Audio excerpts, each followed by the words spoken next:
What's the feeling like one day out from the season opener? Guys are, getting used to this new system and everything. How's everybody feeling? Yeah, it's good, man. I think we're excited. Long training camp. We'll be going to Abu Dhabi, so I think we started a week earlier. But just excited to really go out there. The preseason games were fun, but knowing like the first regular season game against a really good opponent, it's gonna be a great test for us. Yeah, 64 wins. Yeah. That's good for the Cavs. Just like I know you guys are obviously working through kinks and what you're trying to learn, so you can't really. How do you view it? Like, it's obviously this opportunity to measure yourself against them, but at the same time, that's a really good team. How do you Yeah, 100%. They've been together, and obviously we've been together for about a year. Some guys for a year and a half, but their coach staff, I'm pretty sure they came into camp knowing exactly from day one what they've been doing. Obviously, we new coach and new staff and learn everything. So, yeah, so they have that advantage, but I still don't mean nothing when the game starts and we have that competitive nature out there for all of us just competing, trying to win.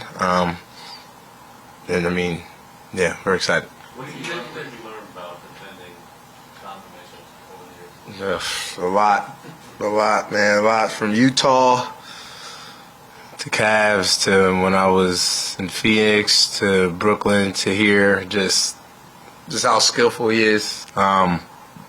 Everything's so deliberate. I think even how he works is how he plays in the game. And he just understands the game so much, and he learns about the game and trying to master his craft. I think he's done a great job as not only being able to create for himself, but create for his teammates as well. I think that's been a big growth out of his game.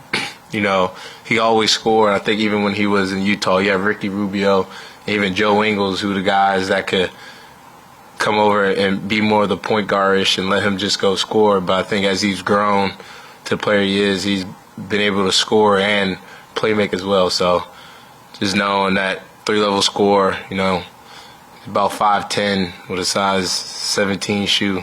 That's my boy, by the way. That could jump 50 inches in the air, so he's just unorthodox a little bit, but you're really talented. Mikal, you mentioned that you've got a year now under your belt here with this organization, year 2 with the new head coach. How do you view your role, obviously, centering defense and certain things under Mike?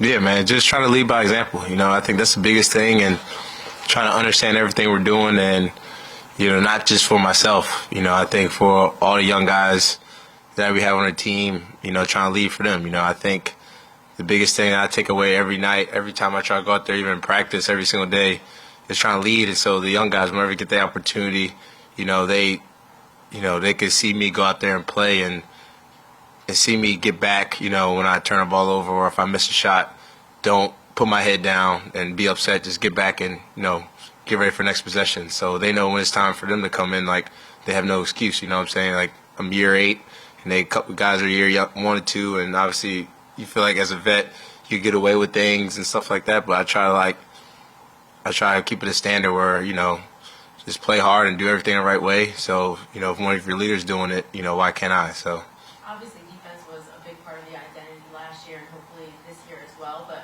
under Mike, how has he set the tone for the identity of this team ahead of the first game? yeah, I think it's just drilling, just everything we're doing every single day. The coaching, everybody knowing what we're doing, and every single day just drilling everything, what we're learning. If it's being in a shift, if it's pick and roll coverage, if it's transition defense, I think just putting that understanding in our head every single day, and just clockwork every time. You're coming into practice, and we got these stations and these drills for defense, so it could become a habit at the end of the day. What's it been like getting to know Mike? Now that you know him a little bit for a couple weeks in. Yeah. You've had a couple head coaches in your career. How is he different than maybe some other guys that you played on? Yeah, no, he's great. I think just how he leads a team, how he gets I think it's tough to get 15 guys, 16 guys, 17, I don't know how many we got, but to all, follow one voice, and especially nowadays where you got a lot of guys getting paid a lot of money and they could tend to, act like they don't need a coach or anything like that. So, us, we're a little, what do we call it? We're a little, little prima donnas and divas a little bit, but for they able to get a whole group of guys to follow him, he's been a great job. You know, he has that voice, and you know, it makes you not want to mess up. It makes you want to play as hard as you can, and he gets on you, but in a respectful way. You know what I'm saying? He gonna get on you. He's gonna get on you as you should. You know what I'm saying? That's how I look at it. I had some tough coaches growing up. You know, started with Coach Wright. You know, Monty, like some guys that will really, you know, let you know what you're doing, where you fear of not doing the right thing. So I think he's done a great job, and you know, every time he talks, every time he's explaining something, you know, he does it to the highest level and for our understanding and making sure we know what we're doing. This year, you're now returning, but you're part of the core that the Knicks have built. So how's that advantage for you guys as a team, as a unit this year, even though you have a new head coach? Yeah. How do you take that now into that chemistry that's been built this season? Yeah, really good. I think just, you know, year one of these guys, like I said, I played with JB and Josh for years, but guys, games and stuff change throughout years since college, and just getting a year with them and a year with OG, Cat, and you know, everybody else, you know, that's here. It's great, man. You kind of understand how each other plays, and playing about 100 games together, you know, with the playoffs and being in some really tough battles. You know, you learn a lot about each other and knowing how each other plays in the toughest moments. So it really helps. You know, I know the things Cat likes to do. I know the things OG likes to do. I know the things, you know, Lil Tyler likes to do, like Landry. Like I could go on and off Josh, like Mitch. Like I go off every single guy, especially going to year two, and even the year one guys coming in, you know, understanding what they like to do. But like you said, it's going to take time with the new guys. But you know, that having that year on the belt with pretty much everybody that came back is really helpful. Wait, sorry, we're doing Steve, Mike, Christian. No. You guys had this last year with the ring ceremony and stuff. When you just put the team together, a tough first game. Yeah. Would you rather get tested right away, or would you rather ease in almost like preseason and easy start? I mean, I feel like there's no, honestly, respectfully, I think there's no easy game. You know, it's the NBA, and a lot of teams, you know, are really good, and there's teams even that might not have enough wins are a really good team, and you could be really well coached with a lot of really good players. So, you know, that's how I look at it. But obviously, you know, a team like Cleveland, who's top in the East and stuff like that, like who wouldn't want that challenge? You know, that's what you want. You know, you want to see react. You know, game one. Obviously, so many months to end the season, but it's a good test to see. You know, a couple of the top teams that's going to be in the East. You know what they look like first game of the season. I played a couple of exhibition games now, and what's it going to be like playing Garden after what that was like last spring? Looking forward to tomorrow night and kind of have a renewal with that. Yeah, it's gonna be exciting, man.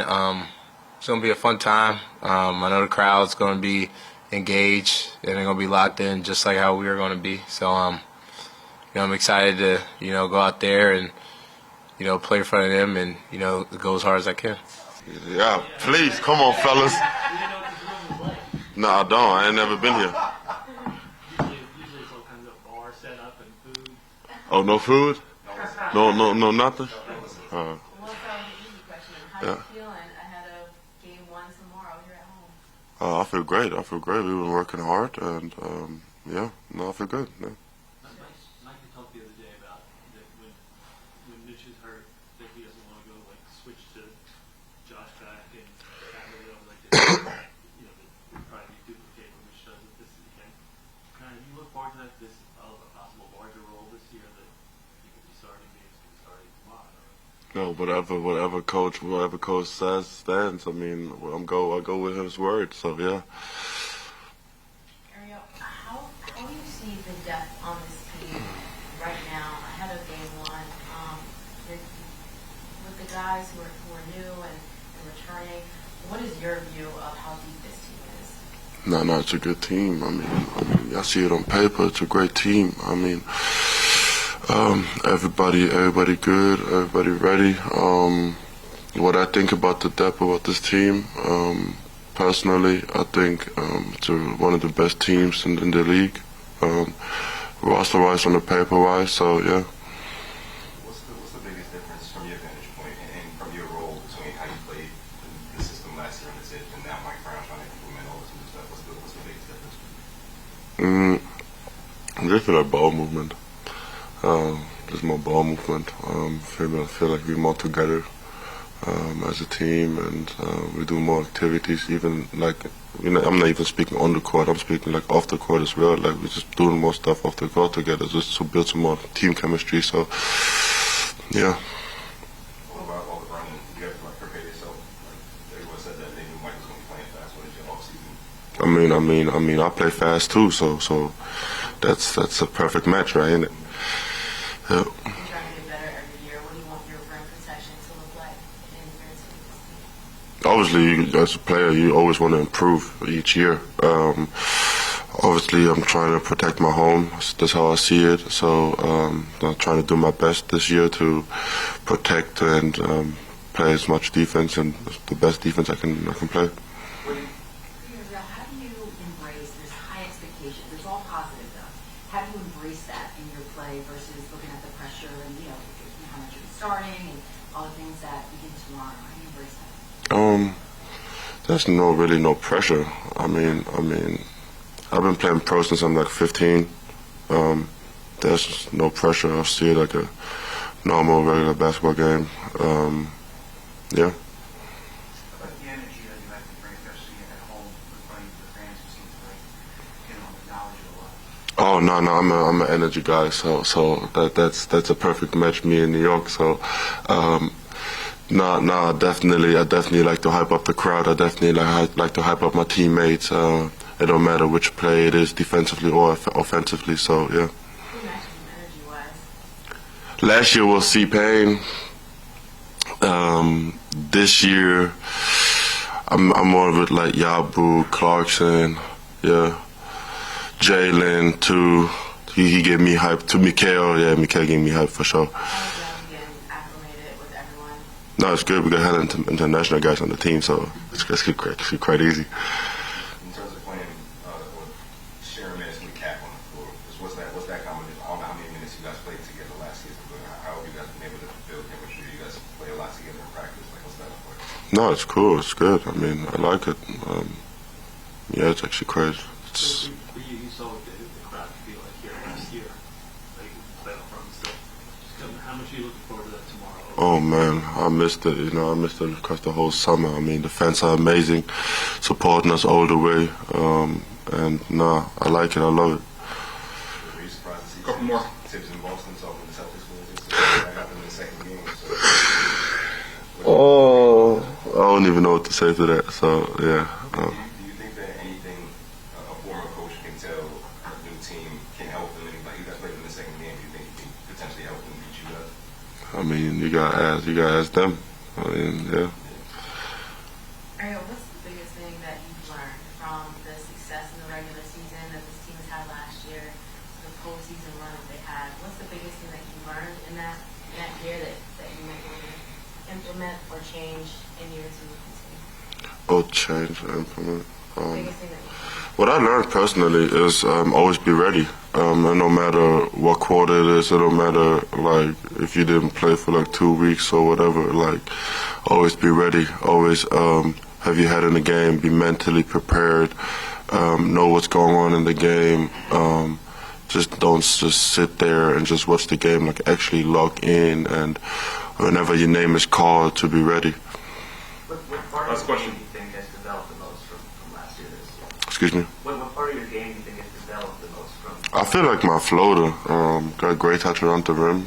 Trying to use it more this season and just be more patient on the dunker and when I get the ball on the top of the key and just making plays.